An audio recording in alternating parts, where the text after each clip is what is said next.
Auction time. This is the N series, 3N series auction. 3N01.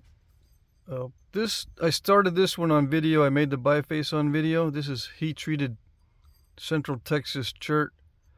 But I tried an Etley. I tried to make an Etley out of it. So there's my attempt. First stage without resharpening. A lot of Etleys are resharpened, so they're skinnier than this. This one is 7 1/8, and it's like almost 1 3/4 inches there. It's a little bit wider up here.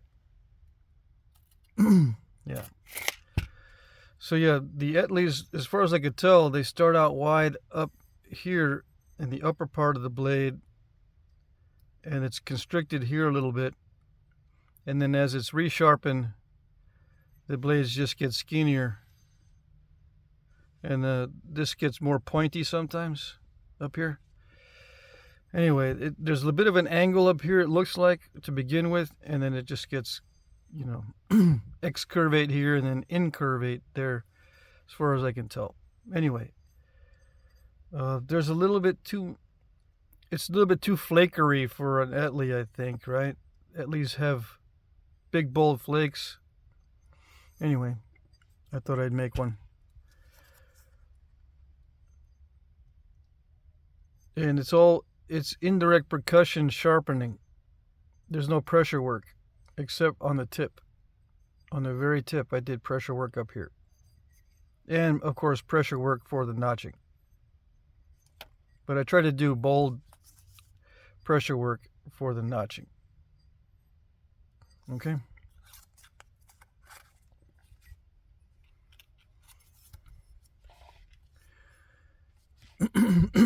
(3N02). This is Georgia chert, raw swirl type stuff, translucent in some spots. This is just a blade. It's been sharpened all the way around. This one is 6 3/8 by 2 3/8. It was kind of crackly and steppy, but that's pretty typical of the swirl stuff. It's also got a little bit of, not concrete, but some of the Cortex-like material right here. So I left a lump in there. It's not as strong as this material here. It's inconsistent, so I kind of left the bulge in there just so it won't snap in half, right? Because sometimes it'll snap in half across the weak material. And as you could tell in my videos, I've had some issues with snapping in half this week. Stuff snapping in half on me, so I left it thick. I don't think any of this is on video, although I could be wrong.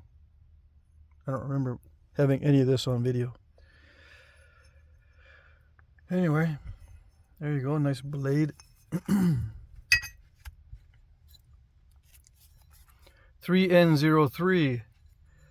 This one is also that swirl Georgia chert. You can see the different color here and here. This started out as a very wide piece, but it had issues with voids.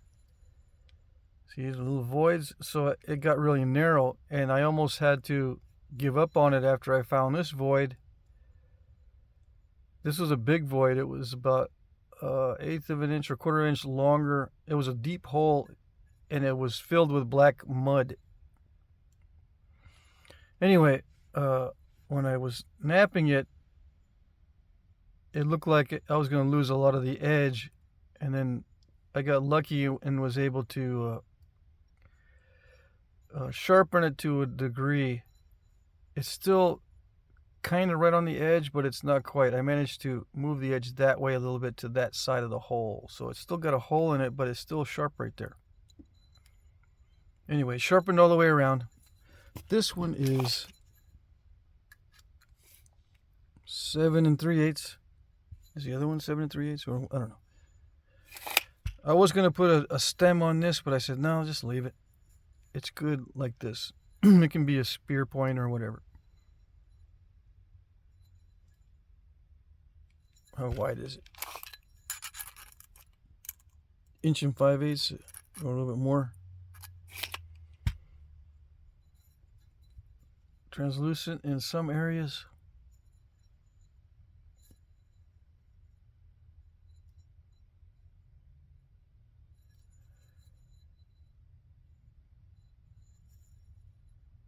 Alrighty.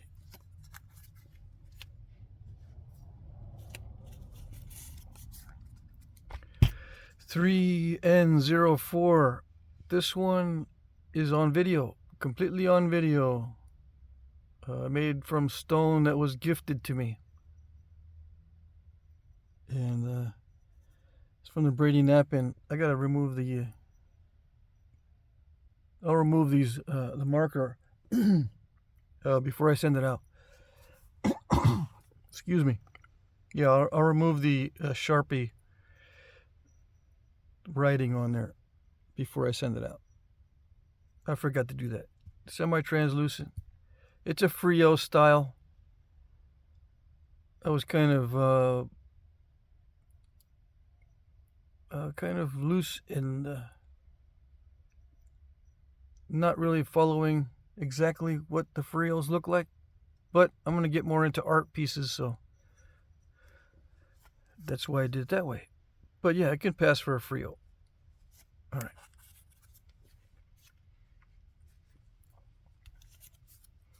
$3N05 Obsidian, and this one does have some banding. See that? Yeah. So yeah, I did this one on video. And this is Elko barbed or Elko eared or whatever. There's various variations of the Elko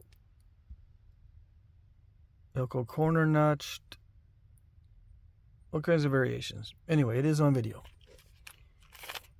and it is in a lateral dart point, supposedly 2 3/4 by 1 3/4, a little bit larger than most Elkos. Let's see, what is the weight? 230 grains. What was the weight on the Frio? 274 grains. All right, this one's 230. Is that it? 234 or 274. You can see how the flint is much heavier than the obsidian. More dense, I guess. I don't know. It's not exactly the same size, but yeah. All right, so that's that one.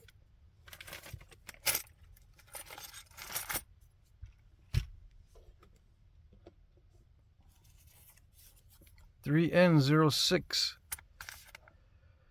This one I made on video from a artifact spall. A spall found on a site with artifacts. It is raw, Central Texas type chert. Everyone's got different names for this stuff. It's probably Edwards Plateau chert. It's almost a root beer chert, but it's not quite dark enough to be root beer. And I'm including a lot of the big flakes that came off of the spall. So all these are going to be with the projectile point. Okay, and they can be used for various things, or you can just keep them as mementos, or try to nap this stuff to see the kind of stone that they were using back in the day. It's high quality raw, this particular piece, or this spall was high quality raw. Not really that easy to find, actually, in a large piece nowadays. Maybe it was back in the day, but nowadays it's not that easy to find large clear pieces of this stuff. A lot of times it's damaged by weathering, freeze, cracked, or whatever. Anyway, it's a Montel type. Okay, you could pass for a Montel. All right.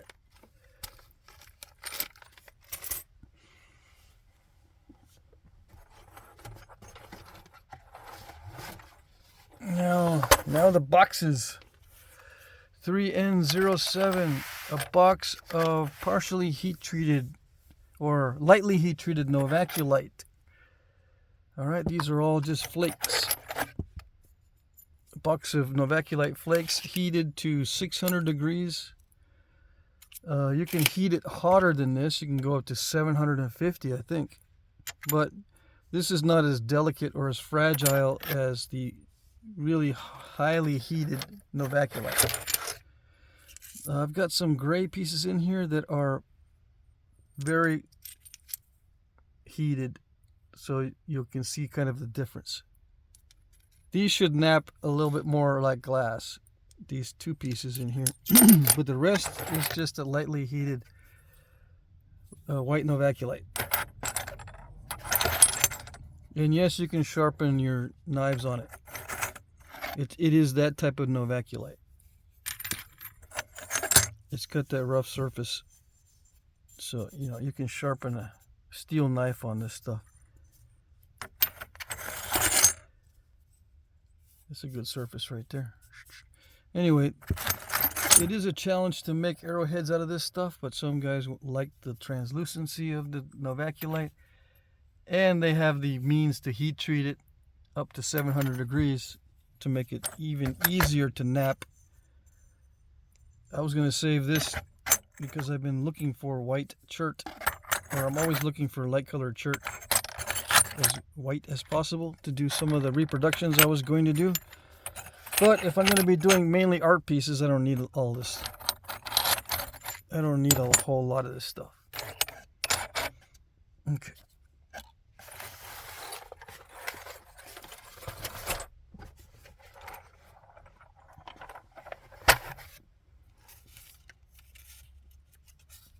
N08.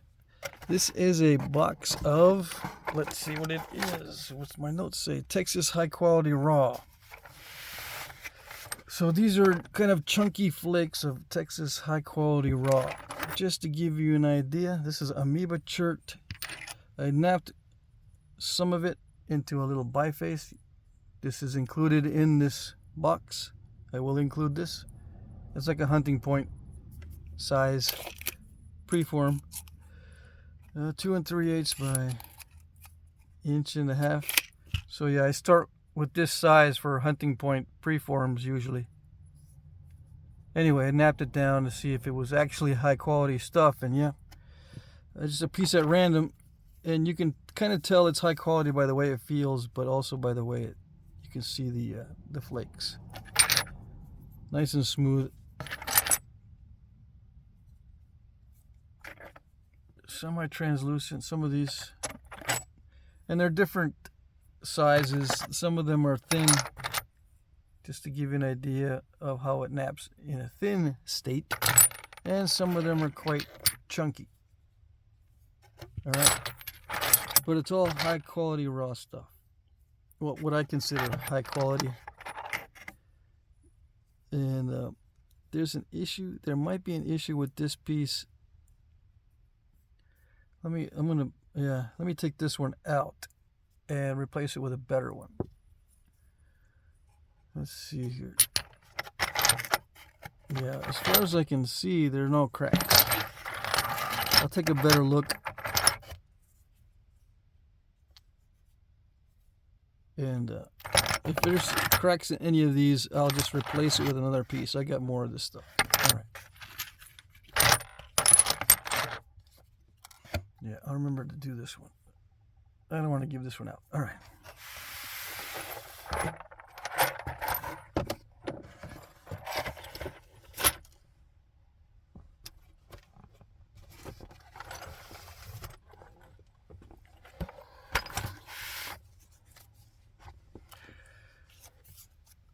N09. This one is mix high quality raw and heat treat Texas stuff. This is like a Georgetown. This is raw. And this is probably a heat treat. Yeah, there looks like there might be a crack, or that doesn't go very deep. Hopefully that doesn't go very deep. I'll take a closer look at it. Yeah, before I send these out, I take another close look, and then if there's any problems, I just replace it with one that doesn't have problems. So this one might have an issue right there, so I'll just replace that one. I was in a hurry last night, so I quickly washed these up. These are from my personal stash of high quality raw and heat treats that I keep in my landscaping. And I wash them off whenever I need one. But I need some gas money and nap-in money, so I'm going to offer a lot of my... I've been offering a lot of my personal stash of stuff that I use to make my points. There's a little crack in there. That's not too bad. All right, so you get the idea. High quality raw and heat treats all mixed together. I don't know which is which unless it's marked already. Yeah. Usually when it's heat treated, it gets a little bit darker, right? So this might be raw, but it's high quality stuff. If it's raw, it will be high quality. Yep. And I determine it when I'm spalling, and I stick it in a pile. Let me see. Take that one out. So I know it's good stuff. I think this is Georgetown too. Yeah, these two pieces are the light color Georgetown.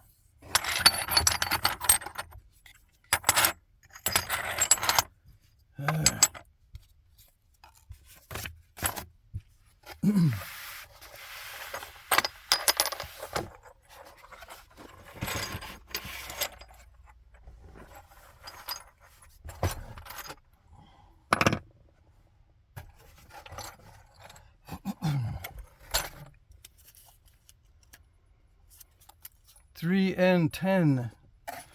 A box of triple flow with mahogany in it.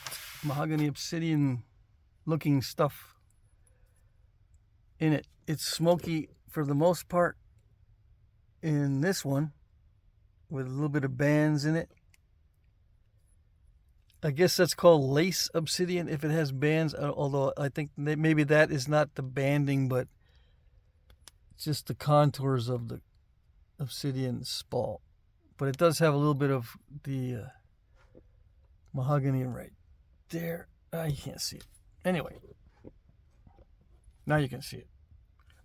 So it's not like the other mahogany obsidian where it's all solid red. This is a triple flow, so it's going to have better properties than the other type of mahogany obsidian. Now, the last time I offered a box of this, there was a lot of guys competing for it, so I'm offering all the good spalls and flakes I have left of this stuff. Some of it's kind of curved, but I did include some big chunks.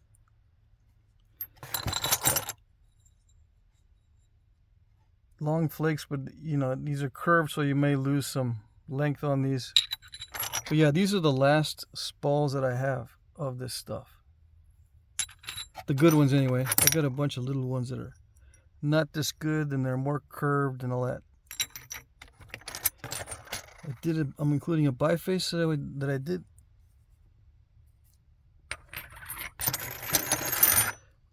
Couple of bifaces. Yeah. How big are these? Let's see, that's 4.5. This one's a little over 4. It looks bigger because my hands are small. Let's see, this one's almost 4. So yeah. You can't see the translucency. Oh yeah, you can. All right. So that's until I get more of this triple flow. This is the last box of it that I can offer right now. Okay.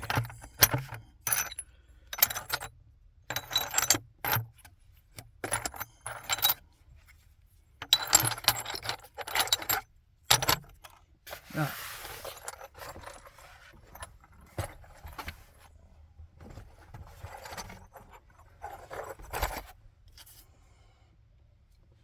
$3N11.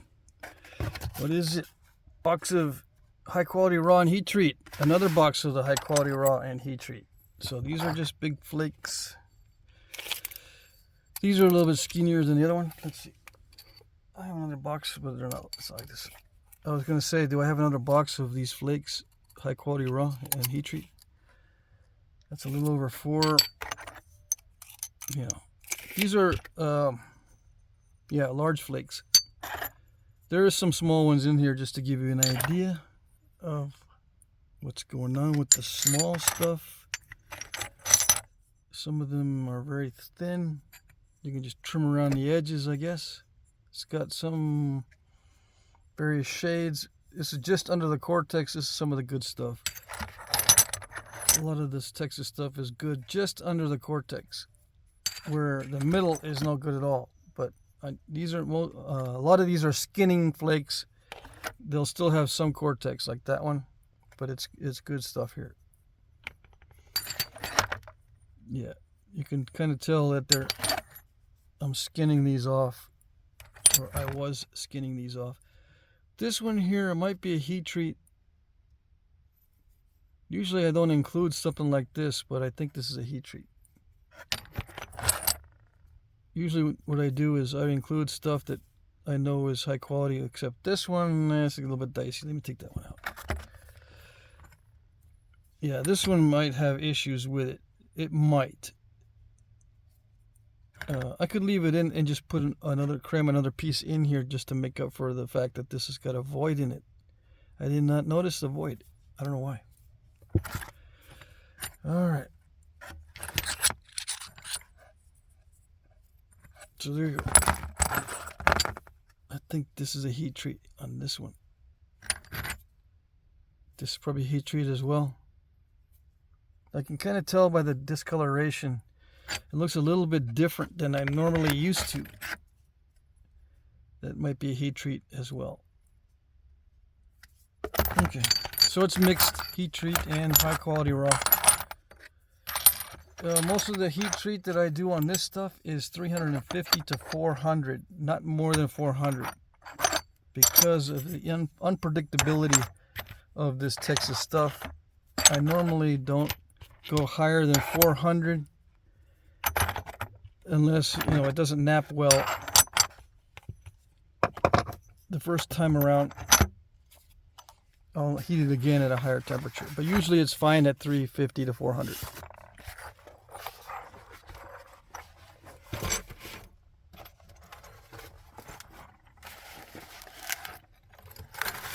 Last but not least, 3N12 is a box of Georgia Chert heat treats.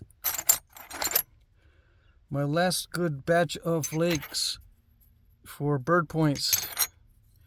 I went through all my flakes and they're all smaller and nastier than these. So this is my last batch of current Georgia Chert heat treat. So there's swirl in here. There's this, which is kind of a jasper looking stuff. It's kind of rough, although it is heat treated. It might be good. But yeah, I'm not going to take all of these out, but they vary in size and thickness, but most of them are going to be very straight and arrowhead or bird point compatible. There is a couple large pieces like this one here, so you can take flakes off of this one. I think that's the biggest one in here. So that, yeah, a lot of them are this size, about 2 inches and flat. So you're getting normally what I save for myself for bird points I'm going to be ordering a lot more of this stuff in the future, so I'm not worried about selling this stuff, selling my best flakes. I just don't know what I'm going to do with the little bitty cruddy flakes. All right.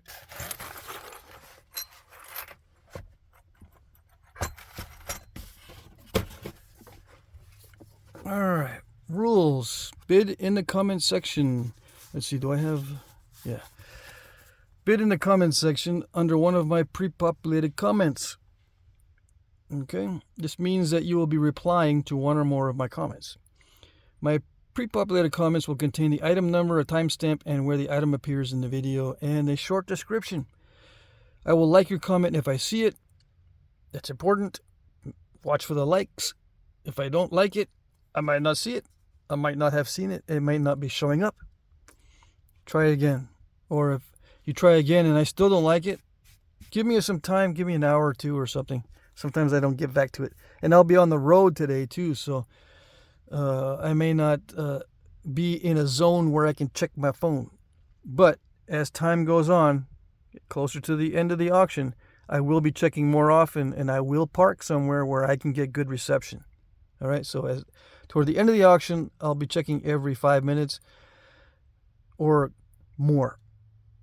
Toward the very end at 9 p.m. Eastern, that's the very end, I will be checking every minute or every 30 seconds. So just be aware. If I see your comment, I will like it, and that's how you know I saw it. Okay? If you don't know how to bid and all that, or if you're new, I have a demo on my tablet in Video Auction 3J, and I have a pinned comment that gives you a time stamp that you can click on. It goes right to the demo. Right? You look in the comment section of Auction 3J, and you click on the pinned comment, and it'll have a little timestamp where the tablet demo is in the video. Okay? All right. Try not to bid at the last minute. I'm using YouTube's time tracker, and it's not always accurate. It can be up to 2 minutes off, so please be aware of this.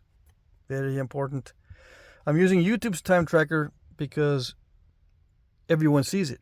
I'm not using it to annoy you. I'm using it because everybody sees it, and it makes it look fair. Now, if you're bidding on time, but you're bidding at the last minute, I don't care really. But I know you're on time. You know you're on time, but YouTube might not say you're on time. It's off by 2 minutes or, so something like that. So I may not count your bid, even though you were on time. So just be aware of that. I'm mentioning that so you can be aware of that. But I'm trying to be fair to everybody because I'm using the times that everyone can see. All right. Shipping is free in the U.S. International shipping is discounted but not free. I will add the following amounts to your winning bid if you're an international bidder. All right. First class package at $20. Small priority flat rate between 20 and 30, depending on where it's going. I think Canada is the only place I can ship that is lower in price. So if you're in Canada, I will add 20 for a small priority flat rate box. And if you're anywhere else, I'll add 30.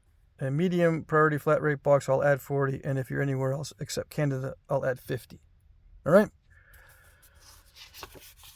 I will provide tracking numbers. I accept PayPal, Venmo, Cash App, check or money orders. I can also email you an electronic invoice that you can pay with a card. Winners will be announced starting at 9:01 p.m. Eastern Time, which is 8 Central, 7 Mountain, 6 Pacific. I will reply to your winning bid with sold, thank you, the item number, the price. Please email me your name, address, etc., so I know who you are and where to send it. If you're new, this is extremely important. There is no private messages in YouTube. I can't send you a message to remind you that you've won. You need to check the comments section and for my reply that you've won. I'll also put a little heart on it, and that should give you another notification. So there'll be 2 notifications. One is the reply and one is the little heart. If you still don't respond, I'll try to reply. Well, I'll reply to your your bid more times than that until you finally see that you need to send me your information to my email. If I've already done business with you, this rigmarole is not really important. I already have all your information on file. Okay. There's a more complete description of the rules in the description box below. If you have questions, please email me at jackcrafty2@gmail.com. Please look at my previous auctions to see how they work. If you're not able to reply or comment, you will not be able to bid, obviously. If you don't know how to reply or comment, please practice on another one of my videos. I will work with you via email if you're having issues or comments or replies. The reason why I say practice on a different video is because I don't want to clog up the auction video, the comment section in the auction video. All right. Okay, so that's it for the notes on my rules. I hope you guys had a good weekend. I'll be on the road today, but I will be checking the auction periodically, so everything should just run smoothly like always. All right? All right, good luck.